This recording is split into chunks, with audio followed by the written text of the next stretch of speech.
relasi kuasa. Jadi kita hidup ini dalam relasi kuasa. Kekuasaan itu yo jangan hanya dibayangkan kekuasaan itu pemerintah atau kepala apa, ketua apa, enggak begitu. Di sekeliling kita ini yo isinya kerja kuasa semua.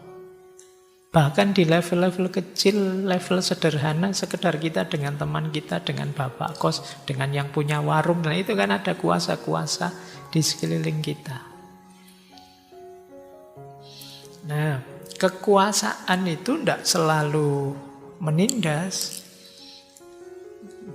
Tapi yang jelas kekuasaan itu mengatur, menghegemoni. Ya contohnya kayak di kedokteran tadi, ahli-ahli tentang medis terus bersepakat, ini waras, ini tidak waras, ini normal, ini tidak normal untuk kepentingan tertentu. Itu juga jenis relasi kuasa. Jadi sekolah juga begitu, penjara juga begitu. Nah ini, jadi kita hidup ini di tengah relasi kuasa. Nah, relasi kuasa itu nanti biasanya berhubungan dengan pengetahuan. Jadi dasarnya biasanya pengetahuan. Kekuasaan menghasilkan pengetahuan, pengetahuan memperkuat kekuasaan.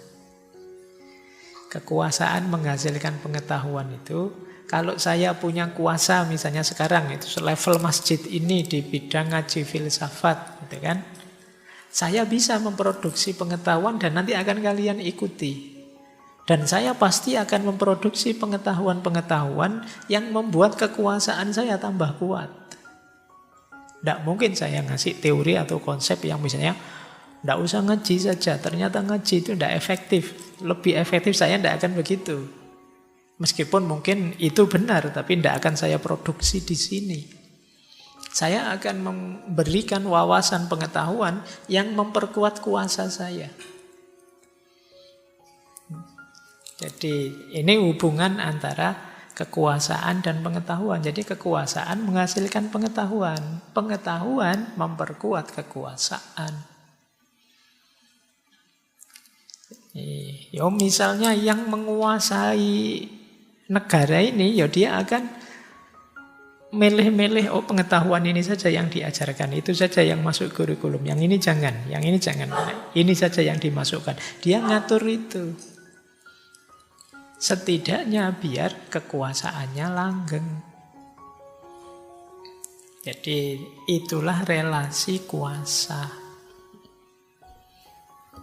Biasanya untuk melanggengkan kekuasaan itu dengan cara disiplin and punishment.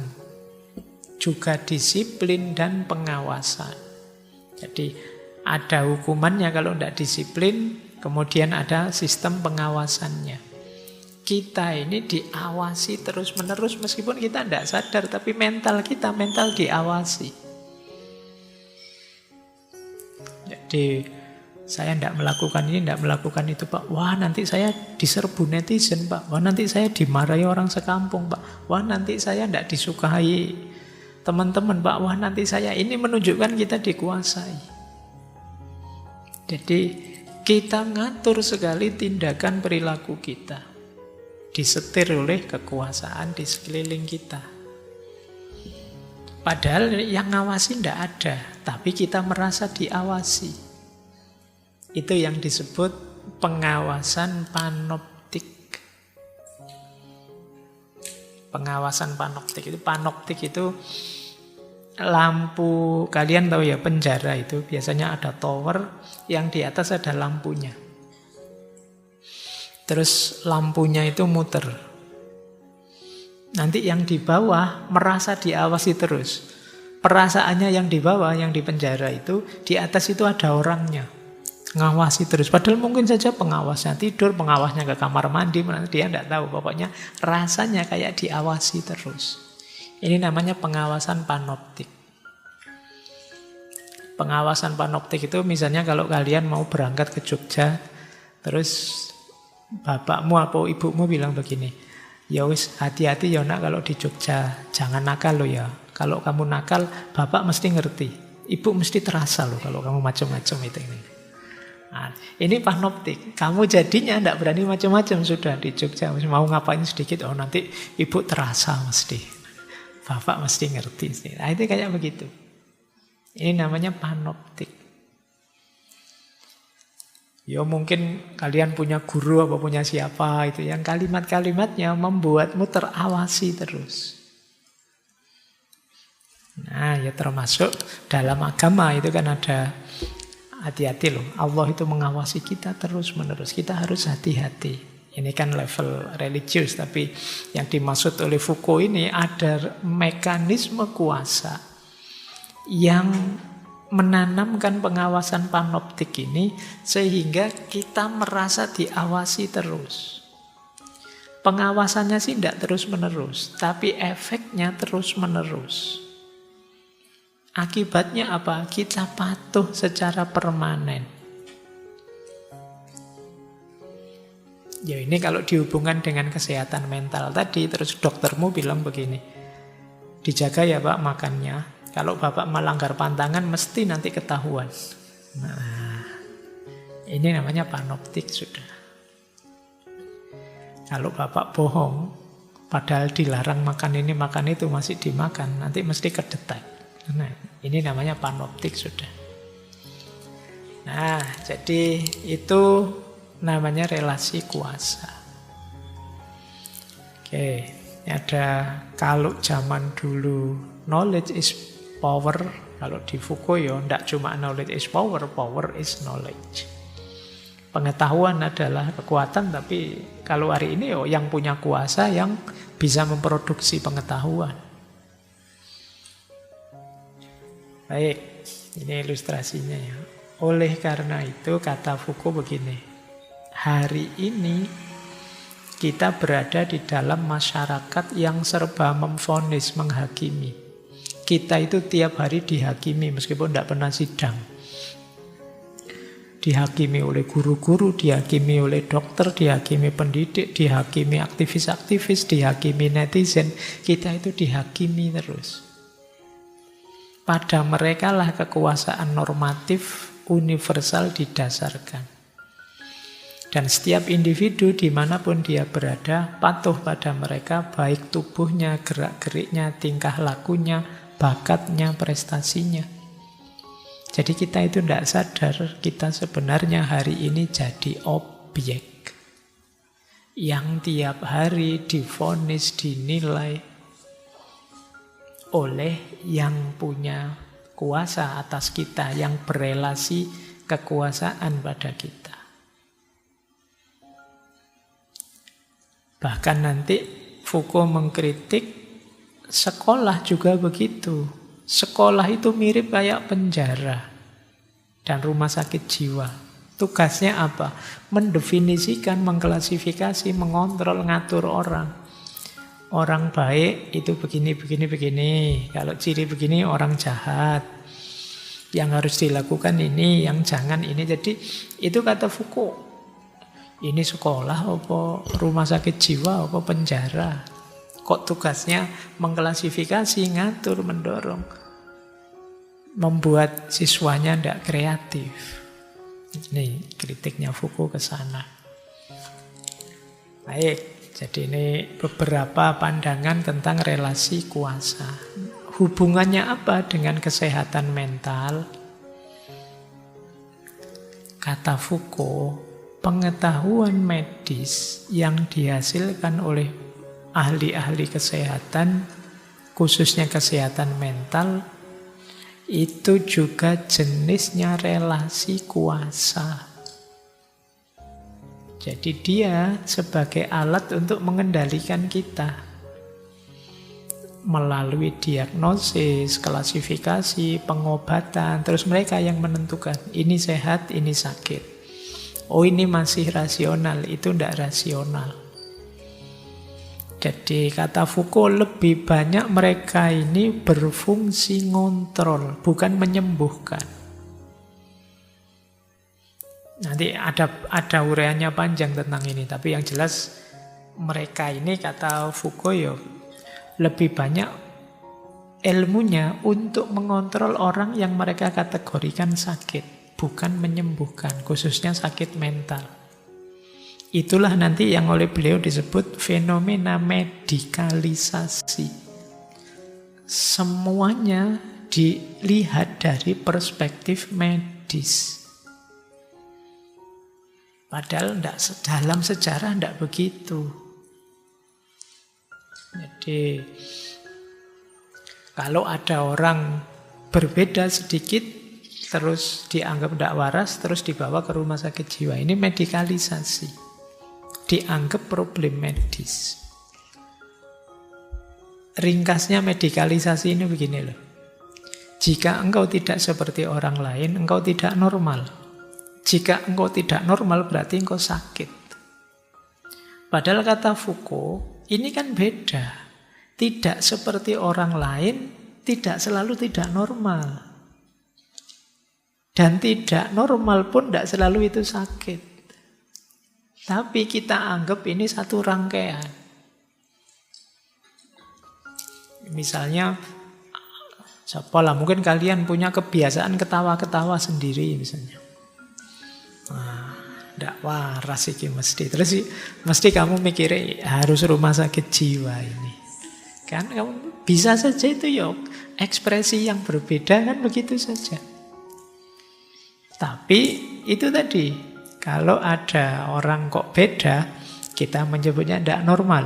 Begitu tidak normal, kita akan menganggap dia sakit. Begitu sakit, yo, ayo diobati, dibawa ke medis. Perspektifnya hanya medis. Padahal dalam sejarah tidak begitu. Nah, itu nanti dibahas di History of Madness, sejarah kegilaan. Coba kita lihat ya dari buku itu. Yang pertama, ada beda-beda manusia itu menyikapi yang kita sebut tidak waras. Era klasik, zaman kuno, jangan salah. Kalau ada orang tidak normal, tidak selalu dianggap gila.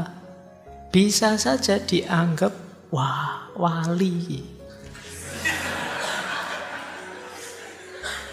Iya kan? Loh, ini dia dapat anugerah, kata Foucault yo. Ada yang dapat anugerah, ada yang dapat kutukan. Tapi ini arahnya ke yang spiritual-spiritual. Kalau ada yang aneh-aneh, wah, jadab ini mesti. Kan gitu. Nah, ini era. Jadi orang yang hari ini kita anggap gila itu kadang dianggap orang istimewa pada zamannya. Karena dapat anugerah dari Tuhan tadi. Orang-orang seni, orang-orang spiritualis itu banyak sekali perilaku-perilakunya yang tidak sama dengan orang lain. Tapi tidak terfikir untuk membawa mereka ke rumah sakit jiwa. Tidak, takut, kualat nanti kamu. Jadi bahkan orang-orang ini di tengah masyarakat malah dihormati. Oh, kamu cium tangan sama mereka.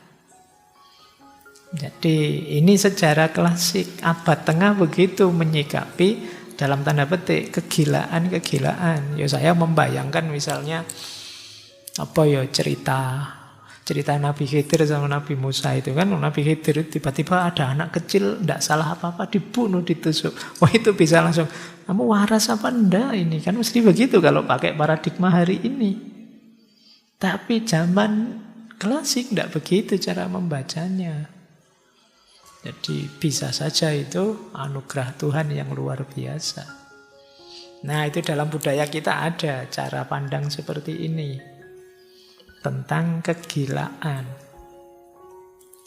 Lanjut. Nah, abad 17, Great Confinement, penguburan besar-besaran. Ini beda lagi. Orang yang dianggap gila zaman itu ya tidak lagi dianggap kayak wali, tapi mereka ini satu kelompok dengan orang nganggur, pengemis, pokoknya begitu. Dan nanti mereka ini dipandang tidak produktif. Ini orang-orang yang tidak produktif. biasanya mereka ini dibuatkan tempat isolasi khusus. Gunanya apa? Biar tidak ganggu. Jadi di kita masih banyak ya razia, gelandangan, pengemis itu kan, ini orang yang dianggap gila itu kan masuk di kelompok ini. Terus diisolasi mereka, tidak dicampur dengan orang biasa, orang normal, mungkin di tempat-tempat penampungan atau ada istilah asilum. Asilum itu rumah sakit jiwa.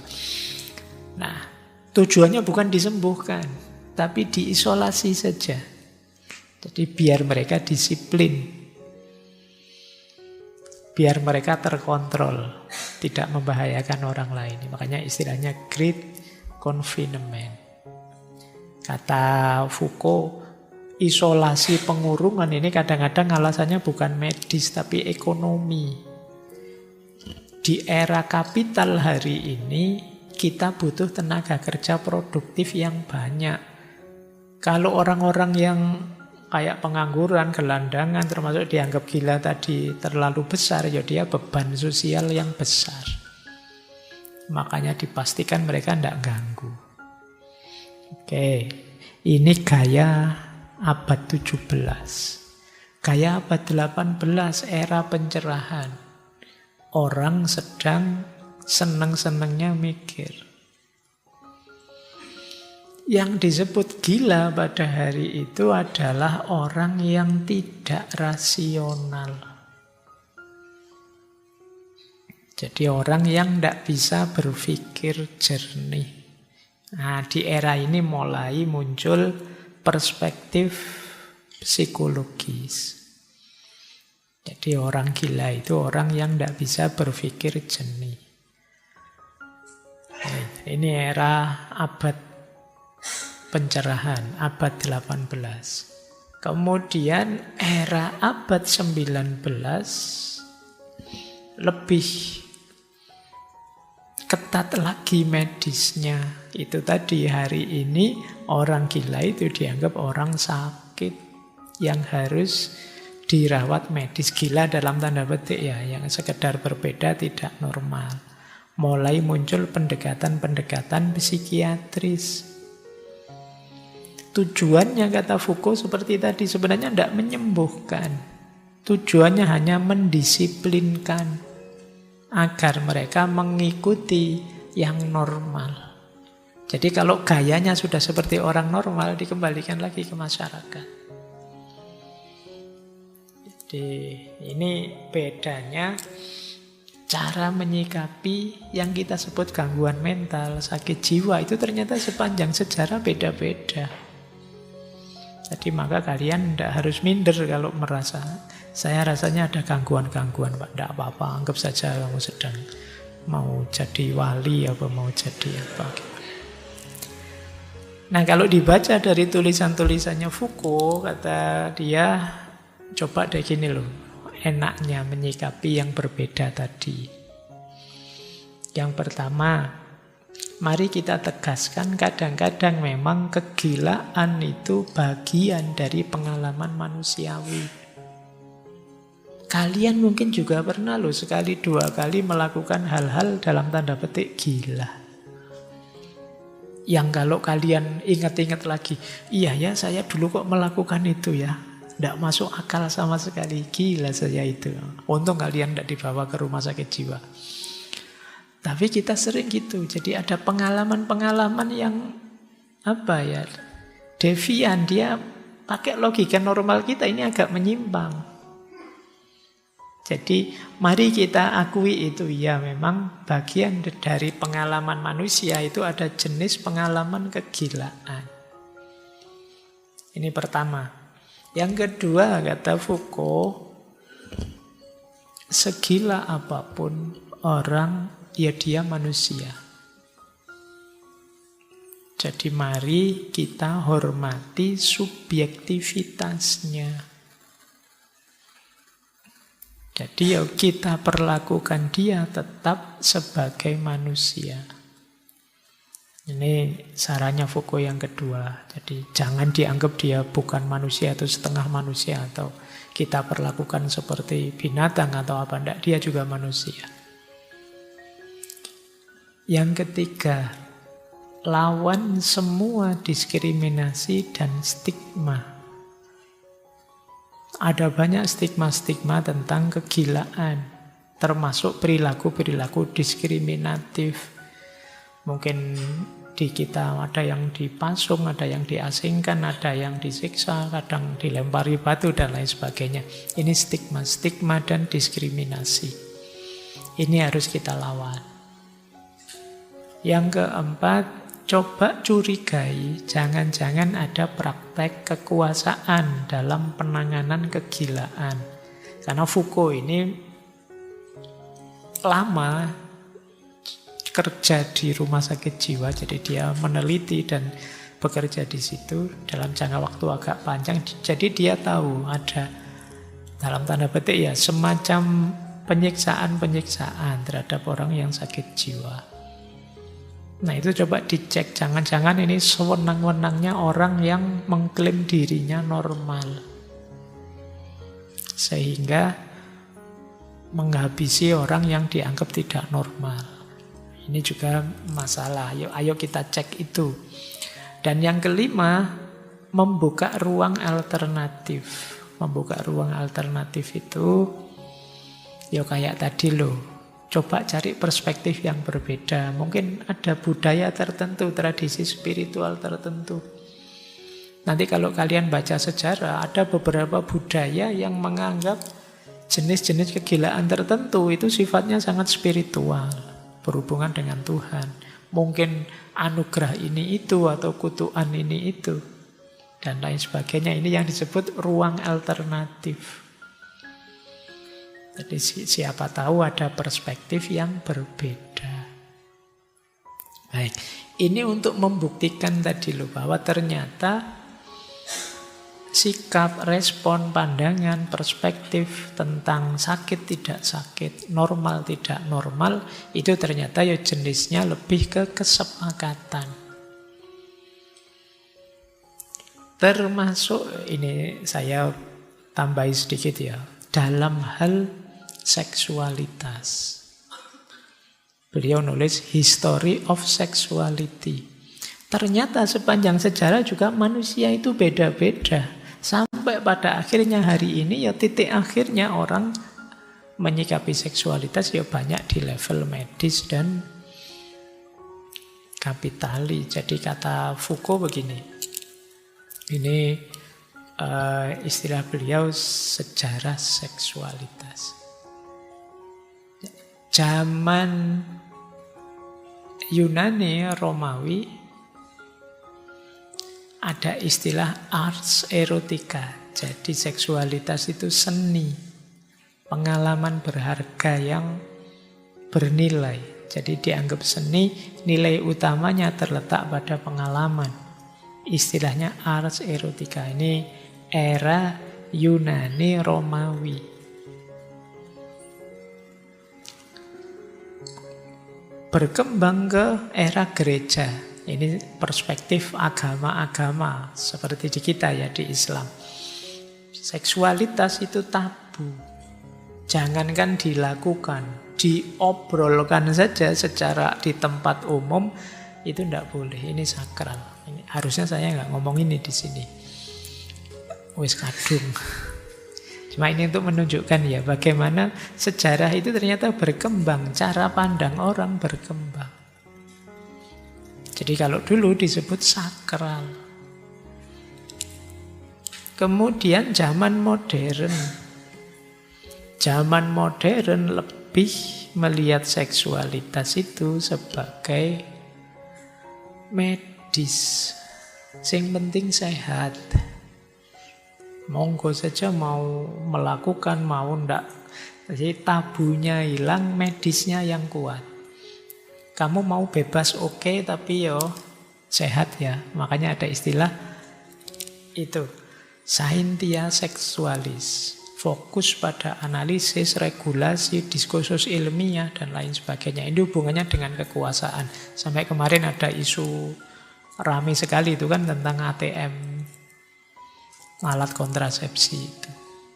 Karena pembahasan seksualitas direduksi hanya ke aspek medisnya. Setelah sebelumnya, seksualitas di abad tengah adalah aspek sakral religiusnya. Setelah sebelumnya, zaman Yunani, aspek seni dan moralitasnya. Jadi ternyata sepanjang sejarah beda-beda. Kalau hari ini apa yang kontemporer? Yang kontemporer aspek ekonominya. Jadi seksualitas jadi komoditas. Sekarang di HP-mu itu mesti banyak video-video, mesti banyak gambar-gambar, itu komoditas. Sekarang dalam tanda petik ya, kita sudah lost sama sekali, dan itu pun tidak cuma lost, dijual.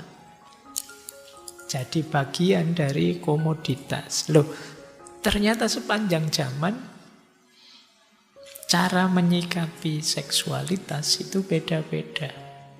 Sebagaimana sepanjang zaman cara menyikapi sehat mental juga beda-beda. Jadi pesan utamanya Foucault dalam sejarah kegilaan tadi adalah bahwa standar-standar sakit tidak sakit, normal tidak normal, itu sifatnya intersubjektif. Ini mungkin teman-teman bisa merefer kembali, dulu kita pernah membahas ada yang objektif, subjektif, intersubjektif, ini jenis kebenaran. Kalau objektif itu, contohnya malam hari ini hujan, ya itu objektif. Tapi kalau, wah hujan-hujan gini enak ya kalau ngaji seger, itu subjektif. Karena banyak orang kalau hujan-hujan gini, oh enggak enak Pak, gerimis saya, kecipratan air saya, bahasa pilek saya, ini subjektif. Tapi ada juga yang senang. Tapi kemudian kalau hujan gimana kalau ngajinya libur saja? Ah begitu. Iya Pak, sepakat. Ini namanya intersubjektif. Jadi kebenaran itu ada objektif, ada subjektif, ada intersubjektif. Kalau yang objektif, kita tidak bisa bantah karena faktanya begitu. Kalau yang subjektif, itu haknya setiap orang untuk berpendapat dan merasa, subjektivitasnya masing-masing. Kalau intersubjektif, ini kesepakatan kita bersama. Jadi kalau level intersubjektif, jangan ditanyakan, ini dasarnya apa? Ya dasarnya kesepakatan. Kayak tadi loh kok ngajinya libur Pak? Kesepakatannya libur, kalau kamu masuk salah. Meskipun mungkin harusnya ya masuk saja, tapi kalau disepakati berbeda oleh yang melakukan, ya yang seharusnya tadi kalah oleh kesepakatan. Ini yang sering orang susah membedakan jenis tiga kebenaran ini. Jadi ada objektif, ada subjektif, ada intersubjektif.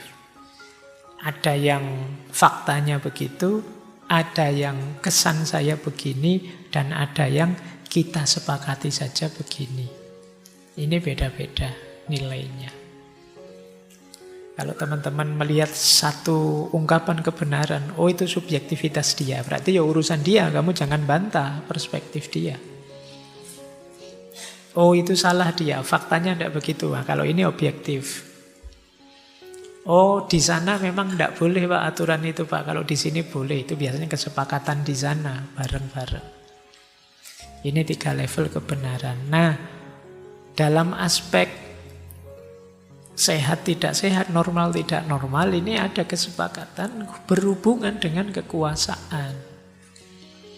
Jadi yang berkuasa, yang menghegemoni kita, yang mengarahkan, ngatur kita. Itulah nanti yang memutuskan. Nah, kita yang sebenarnya tidak ikut kesepakatan di situ, terpaksa harus ikut. Kenapa? Kita terhegemoni dalam kekuasaan itu. Kita ada di dalamnya. Nah, jadi misalnya di ngaji ini, karena saya punya kekuasaan besar di sini, misalnya segala keputusan saya kamu tidak bisa bantah. Kamu sangat tergantung pada saya. Kalau saya bilang minggu depan libur ya, terus Pak mau dirunding dulu, dibahas dulu, tidak bisa. Minggu depan pokoknya saya tidak masuk. Ya, selesai sudah. Kenapa? Power saya besar. Sama kadang dengan dokter tadi. Dia yang ngerti ilmunya, kamu tidak tahu apa-apa. Akhirnya apa? Mereka yang memvonismu. Oh, sampean sakit ini. Padahal bisa saja vonis itu keliru, terus besok diganti lagi. Makanya kalau dokter itu kan diagnosis namanya, kan dikira-kira, oh mungkin ini, mungkin itu. Ternyata tidak pas, mungkin ganti lagi. Nanti 3 hari lagi kembali ya, ini obatnya dihabisin dulu. Nanti 3 hari balik obatnya ganti, itu berarti kemarin keliru diagnosisnya. Bisa begitu, cuma kamu kan kalah kuasa. Dalam relasi kuasa itu ya kamu jadi objek. Ini yang diperhatikan oleh Foucault. Oleh karena itu ya mari berpikirnya mulai lebih longgar, tidak terlalu ketat di kategori-kategori. Karena kadang-kadang ya seperti kata Foucault tadi, kita ini hari ini hidup di tengah vonis demi vonis. Siapa saja yang punya kuasa atas kita memvonis kita. Orang tua, guru, dokter, dan siapa saja. Baik, kita lanjutkan. Nah, ini ada quote menarik dari Foucault. Dia bilang begini, orang-orang tahu apa yang mereka lakukan. Kadang mereka juga tahu alasan melakukan hal tersebut. Tetapi yang tidak mereka ketahui adalah apa yang sebenarnya mereka lakukan. Jadi teman-teman malam hari ini ngaji, tahu ya saya sedang ngaji. Juga punya alasan kenapa ngaji, saya ingin ngerti filsafat Pak, saya ingin belajar. Oke. Yang mungkin belum kalian pahami beneran, kalian ngaji itu hakikatnya apa? Apa sih yang sebenarnya terjadi dengan kalian? Ini nanti arahnya ke relasi kuasa tadi loh. Ternyata kalau ditelusuri mungkin saja ngajimu itu hanya terimbas viral-viral misalnya. Teman-teman saya ikut hadir di masjid semua Pak, saya jadinya kok pingin. Ada yang menghegemoni terus kamu hadir malam hari ini di sini. Atau kamu karena sering berelasi dengan siapa, terus kamu nganggep ini penting, ini luar biasa, kamu bela-belain tiap Rabu ke sini. Itu yang dimaksud oleh buku, kita kadang tidak ngerti benar kenapa kita melakukan itu.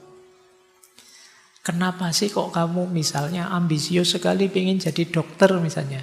Itu kamu nganggapnya pilihanmu, padahal itu diam-diam dipengaruhi oleh masyarakatmu, ditanamkan sejak kecil oleh orang tuamu bahwa ini yang lebih baik, itu yang lebih nyaman. Terus pilihanmu jatuhlah ke situ. Ini yang jarang kita pikirkan. Bahwa ternyata ya kita itu selama ini diarahkan, diatur, dihegemoni, tapi kita tidak sadar. Jadi ada yang menguasai diri kita, mengarahkan kita. Tentu saja yang punya kekuasaan atas kita, tapi kita tidak sadar akan itu. Ya kita punya alasan, tapi alasan tadi kan diam-diam ditanamkan. Itulah yang nanti kadang-kadang membuat kita kaget ketika kita tadi mengakui dan mengungkapkan diri. Teknologi diri tadi. Kagetnya apa? Ternyata kok saya tidak nyaman Pak di sini. Ternyata kok tidak cocok ya rasanya. Kemarin kamu misalnya ambisi sekali masuk jurusan ini, fakultas ini, karena masa depannya cerah, besok jadi apa. Begitu kamu masuk beneran, salah pilih saya ini Pak jurusannya. Tidak cocok saya di sini Pak. Kenapa? Karena kemarin itu sebenarnya kamu merasa itu keputusanmu, tapi sebenarnya itu disetir oleh orang banyak. Disetir oleh masyarakatmu, disetir oleh lingkunganmu, diarahkan oleh yang punya kuasa atas dirimu, yang kamu tidak sadar. Jadi, dan toh begitu, karena kamu tidak sadar, terus yang kamu salahkan dirimu sendiri. Aku ini kok orang kayak gini ya, tidak setia. Aku ini kok kayak gini ya, tidak konsisten. Aku ini, kamu nyalahkan dirimu sendiri. Terus kamu benci dengan dirimu sendiri. Terus hidupmu jadi tidak enak, tidak nyaman. Apalagi tenang, wong kamu sendiri tidak suka dengan dirimu. Nah, ini nanti arahnya ke ketenangan hidup. Makanya tadi, ayo diawali dengan mengawasi diri plus tulislah. Biar kamu tahu keluar siapa dirimu yang sebenarnya kamu paham. Termasuk apa saja yang mempengaruhimu boleh kamu tulis. Saya banyak dipengaruhi ini, saya yang masuk banyak ke saya itu ini. Orang tua saya tipe orang seperti ini yang sejak kecil mengajari saya ini. Coba kamu tulis semua untuk mengenali dirimu. Maka nanti kamu akan paham benar dirimu, termasuk pilihan saya yang ini berarti kurang pas dulu itu, yang ini lebih pas, yang itu lebih pas.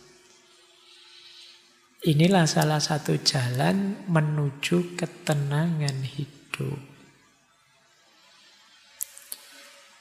Baik, kita lanjutkan. Nah, kata Foucault, there are forms of oppression and domination which become invisible. The new normal. Ada banyak bentuk penindasan dan dominasi yang tidak kelihatan. Yang ini kita sebut normal saja. Sehingga lahirlah normal yang baru, new normal. Ini maksudnya apa? Ada banyak dominasi tidak kelihatan. Tadi loh, kekuasaan yang bekerja dalam diri kita itu tidak kelihatan. Pengaruh siapa itu sering tidak kelihatan. Kita anggap itu normal saja, biasa saja. Padahal itu pengaruh. Jadi kadang-kadang kan orang tuamu marah-marah. Hati-hati loh ya nyari temen, jangan sampai terpengaruh. Nah, itu karena memang sebenarnya pengaruh itu tidak cuma dari teman, dari orang tua juga, dari guru juga, dari siapa saja memberimu pengaruh. Pengaruh ini kadang-kadang tidak kompatibel dengan dirimu, tidak cocok dengan dasar watakmu. Itu yang membuatmu gelisah. Tapi kamu tidak sadar, karena dia kamu anggap normal saja. Terus kamu mendefinisikan dirimu, berarti yang tidak normal, aku. Yang salah, aku. Ini ya pasti tidak tenang sudah hidupmu kalau modelnya seperti itu. Jadi mari tadi rumus kesepakatan tadi yang mana? Oh iya sih, menurut orang-orang yang baik begitu itu kan kesepakatan versi mereka. Bisa saja itu tidak pas, bisa saja itu perlu di-upgrade lagi, perlu disesuaikan lagi. Ini kata-kata yang terakhir, the new normal, ini kan kemarin dipakai waktu pandemi. Sebenarnya new normal itu kan nama lain dari abnormal. Tidak normal, tapi ayo kita anggap saja ini normal, terus kita pakai istilah new normal. Normal itu kan dengan standar lama. Kalau pakai standar baru ya sebenarnya ya tidak bisa disebut normal.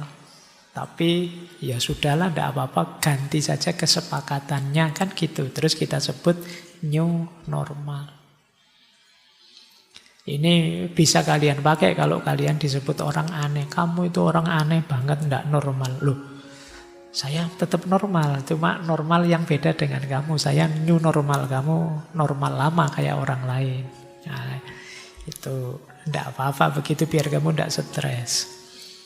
Jadi ini yang diinginkan oleh Foucault sebenarnya. Ayo kita jangan terlalu gelisah dengan kategori-kategori yang dibuat oleh orang lain. Apalagi terus dipakai untuk ngejudge kita, untuk menilai kita. Kamu mau jadi anak itu yang soleh. Boleh kamu tanya, soleh menurutmu seperti apa? Jangan-jangan beda dengan soleh menurut saya. Dan bisa saja rumusnya berbeda. Mungkin soleh menurut dia rajin ke masjid. Soleh menurut saya itu ya berbuat baik pada orang lain, sedekah dan lain sebagainya. Itu kan kita sebenarnya ya punya standar normal sendiri-sendiri. Ini yang jarang diperhatikan orang. Karena relasi kuasa yang bekerja dalam dirinya itu tersembunyi, dia tidak sadar kalau sedang dijajah. Kalau sedang diarahkan, kalau sedang dibentuk sehingga kehilangan dirinya. Sehingga terus kamu merasa hamba, kamu merasa sulit sekali menemukan di mana sih titik bahagia hidupku itu. Kenapa? Terlalu banyak standar, terlalu banyak kuasa yang bekerja dalam dirimu. Jadi sampai di titik ini yang harusnya kamu bersyukur, kamu masih belum bersyukur karena kamu terus mencari-cari di titik mana sebenarnya saya ini harusnya. Terlalu banyak distraksi. Jadi kamu berinteraksi dengan siapa, nanti kepalamu dipengaruhi diisi apa. Nanti medsosan follow siapa, kamu dipengaruhi itu. Lama-lama dirimu sendiri hilang. Divonis habis-habisan oleh orang lain. Makanya di salah satu quotes-nya Foucault bilang mungkin hari ini yang jadi masalah adalah bukan kita mencari diri kita, tapi kita sering menolak diri kita. Kenapa kita sering menolak diri kita? Karena kita terdistraksi oleh standar, oleh kuasa yang bekerja yang lain dalam diri kita. Sehingga diri kita yang otentik kita tolak. Kita anggap itu bukan aku yang versi dikuasai orang lain tadi. Nah, ini ujung bagaimana kita menemukan kebahagiaan dan ketenangan hidup kalau dikaitkan dengan konsepnya Foucault tadi. Jadi teman-teman boleh setuju, boleh tidak dengan konsepnya Foucault, tapi menurut saya dalam aspek kesadaran kita bahwa ada banyak kuasa yang bekerja dalam diri kita, itu harus lebih kita sadari biar kita otentik sebagai diri kita. Sehingga paling tidak kita bisa menerima diri kita, puas dengan diri kita. Makanya Foucault kemudian bilang, do not ask who I am and do not ask me to remain the same. Jangan tanyakan siapa aku dan jangan tanya padaku. Jangan minta padaku untuk tetap jadi orang yang sama. Kenapa? Karena pertanyaan orang padamu, siapa sebenarnya kamu, itu bisa tricky. Kenapa bisa tricky? Karena kamu akan menjawab sesuai harapannya. Dan jangan mau kalau kamu diminta jadi orang yang sama. Itu ya kasusnya sama. Kamu tetap jadi anak baik seperti sekarang ya. Itu kadang-kadang tricky. Kamu dijebak biar di situ terus. Padahal mungkin itu bukan dirimu. Padahal mungkin kamu masih perlu berkembang lagi. Maka do not ask who I am. Kamu saja yang tanya dirimu sendiri. Jangan biarkan orang lain menguasai dirimu, mengatur, mengarahkan dirimu. Bahwa pikiran orang lain, gagasan orang lain, keinginan harapan orang lain jadi pertimbanganmu boleh. Tapi jangan sampai mengendalikanmu. Pengendalimu harusnya dirimu sendiri. Keputusanmu ya kamu sendiri yang memutuskan. Ini yang sering jadi sumber overthinkingmu. Terlalu banyak kuasa yang bekerja dalam dirimu, jadi kamu bingung. Bingung karena perasaan ini baik Pak, ini juga baik Pak, itu juga baik Pak. Kamu kebingungan terus. Kamu akhirnya tidak bisa memutuskan. Terus waktumu habis. Terus kamu kecewa dengan dirimu. Terus kamu benci dengan dirimu. Sehingga apapun yang kamu lakukan jadi tidak maksimal. Baik, saya kira itu pesan utama malam hari ini ya. Untuk kita hidup tenang. Saya kira gagasan awal Foucault tadi tentang teknologi diri perlu kita pertimbangkan. Bagaimana kita membentuk, mengarahkan diri kita. Diawali dari mengawasi diri kita, menuliskannya biar mantap. Kemudian lebih banyak belajar, lebih banyak diam dan mendengarkan. Kemudian lakukan latihan-latihan untuk membentuk dirimu. Askesis. Kemudian ungkapkan dirimu apa adanya. Sampaikan apa adanya. Kalau ada yang masih salah, masih keliru, siap diperbaiki dan diakui. Ini nanti akan membuat hidup kita lebih tenang dan kondusif.